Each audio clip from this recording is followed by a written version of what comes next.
वेदांत शब्द वेद और अंत से मिलकर बना है।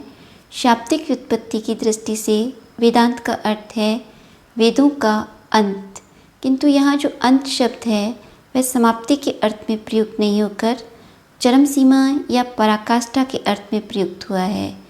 जहाँ वैदिक ज्ञान अपनी चरम सीमा या पराकाष्ठा पर पहुँच जाता है उसे ही वेदांत की संज्ञा दी गई है।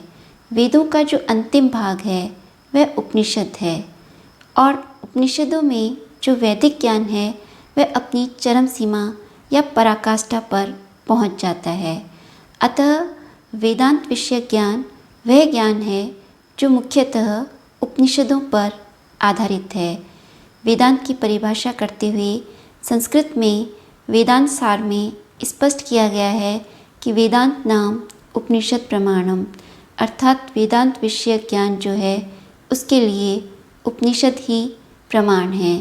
उपनिषदों के अतिरिक्त वेदांत विषय ज्ञान के जो प्रमुख अंग हैं वे महर्षि बादरायण द्वारा विरचित जो ब्रह्मसूत्र ग्रंथ है वह और श्रीमद् भगवत गीता है। इस प्रकार वेदांत विषय ज्ञान जो है वह उपनिषद, ब्रह्मसूत्र और श्रीमद् भगवत गीता पर आधारित ज्ञान है। ये जो तीनों ग्रंथ हैं इन्हें तीनों को संयुक्त रूप से प्रस्थान त्रयी की संज्ञा दी जाती है। वेद जो हैं भारतीय संस्कृति के आधार स्तंभ हैं। वेदों में जो है समस्त लौकिक और आध्यात्मिक ज्ञान अंतर्निहित है।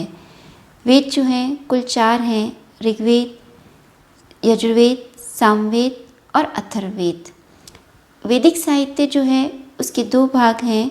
इसका जो पूर्व भाग है जिसकी कर्म कांड परक व्याख्या की गई है, जिसे पूर्व मीमांसा की संज्ञा भी दी जाती है, और जो वेदों का दूसरा भाग जो है उसमें वेदों की ज्ञान परक व्याख्या की गई है, जिसे उत्तर मीमांसा भी कहते हैं। वेदों की ये जो ज्ञान परक व्याख्या है वह मुख्यतः उपनिषद पर आधारित है। अतः वेदांत विषय ज्ञान वह ज्ञान है जो मुख्यतः उपनिषदों पर आधारित है। उपनिषदों के अतिरिक्त जैसा कि हमने अभी ये स्पष्ट किया कि वेदांत विषय ज्ञान के जो अन्य प्रमाण है वह ब्रह्मसूत्र और श्रीमद् भगवत गीता है।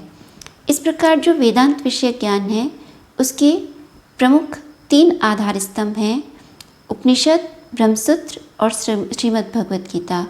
इन तीनों को संयुक्त रूप से प्रस्थान त्रयी की संज्ञा दी जाती है। वेदांत का एक जो अर्थ है वह यह है कि जहाँ ज्ञान का अंत हो जाए, अर्थात जहाँ मनुष्य के समस्त जो द्वैत हैं वे समाप्त होकर वह अपने अद्वैत स्वरूप की जो है ब्रह्म स्वरूप की अनुभूति जहाँ कर लेता है उसे ही वेदांत की संज्ञा दी गई है।